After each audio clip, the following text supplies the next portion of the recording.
3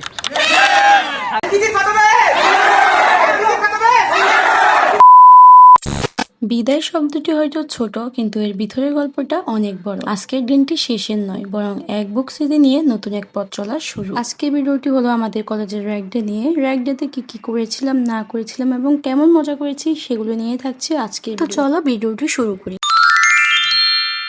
so hello everyone, আসসালামু আলাইকুম, this is me Ritu, welcome back to my new video. তো ওই দিন সকাল সকালে আমি আর সামি বের হয়ে পড়ি কলেজের উদ্দেশ্যে। তো এই যে চলে আসলাম কলেজে। ওই দিন কলেজটাকে অনেক সুন্দর করে সাজিয়েছে। তো এসে দেখলাম সবাই এখনো ঠিক মতো আসেনি, তাই ভাবলাম যে আমি একা একা কিছু পিকচার্স এন্ড ভিডিও ক্লিক করে নিই, পরে হয়তো সময় পাবো না।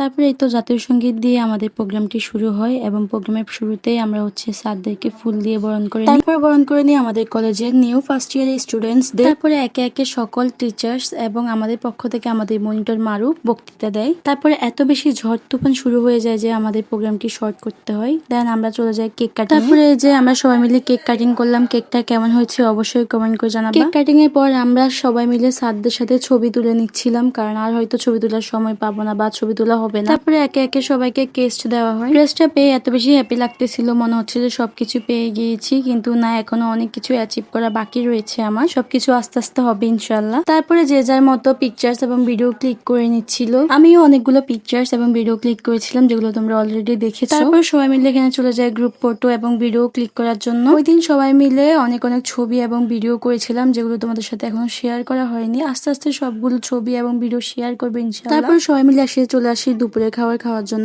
সবাই মিলে একসাথে খাচ্ছিলাম, অনেক বেশি ভালো লাগতেছিল এবং অনেক বেশি খারাপও লাগতেছিল, যেহেতু এখানে আর সবাই মিলে একসাথে ক্লাস করা হবে না। তারপরে খাওয়া দাওয়া শেষ করে আমরা চলে যাই নিচে গিয়ে আমরা সবাই মিলে টি শার্ট লেখালেখি করি এবং এটা পরে আমরা আমাদের প্রোগ্রামটা ক্লোজ করে দিই, যেহেতু অনেক বেশি ঝড় এবং বৃষ্টি হচ্ছে। গল্পের শেষ পাতাটা যে এত তাড়াতাড়ি চলে আসবে তা কখনো ভাবিনি। ফেয়ারওয়েলের এই রঙিন সাজ আর হাসি মুখগুলোর আড়ালে যে কতটা আবেগ জমা হয়ে আছে তা হয়তো শব্দে প্রকাশ করা অসম্ভব। একসাথে কাটানো প্রতিটি মুহূর্ত, প্রতিটি হাসি কান্না আর প্রতিটি পাগলামি আজ স্মৃতির পাতায় জমা হলো। ক্যাম্পাস লাইফের সেরা প্রাপ্তিতে হলো তোদের মতো এক ঝাঁক বন্ধুর পাশে। বিদায় এই লগ্নে দাঁড়িয়ে শুধু একটাই চাওয়া, যেখানেই থাকিস, যেভাবেই থাকিস, নিজেদের স্বপ্নগুলোকে ছুঁয়ে দিস। এই বন্ধনটা যেন সময়ের সাথে সাথে মলিন হয়ে না যায়। আমাদের এই সুন্দর পথ চলার সাক্ষী হয়ে থাকার জন্য সবাইকে অনেক অনেক ভালোবাসা। তারপরে আর কি সবকিছু শেষ করে আমরা মেয়েরা মিলে এখানে একটু মজা করছিলাম। তারপরে যে যার মতো চলে গেলাম নিজেদের বাসায়। কিছু শেষে এটাই বলবো, ভালো আছি, ভালো থেকো, এনপিসি বেচ 11কে মনে রাখো। তো আজকের ভিডিওটি এতটুকুই, আশা করি তোমাদের ভালো লাগবে। ভালো লাগলে লাইক কমেন্ট শেয়ার করে দিও, পেজটাকে ফলো করে দিও। টিল দেন স্টে হ্যাপি, খুব খুব খুব ভালো থাকবে। দেখা হচ্ছে পরের কোনো ভিডিওতে, ততক্ষণ পর্যন্ত আল্লাহ হাফেজ সবাইকে।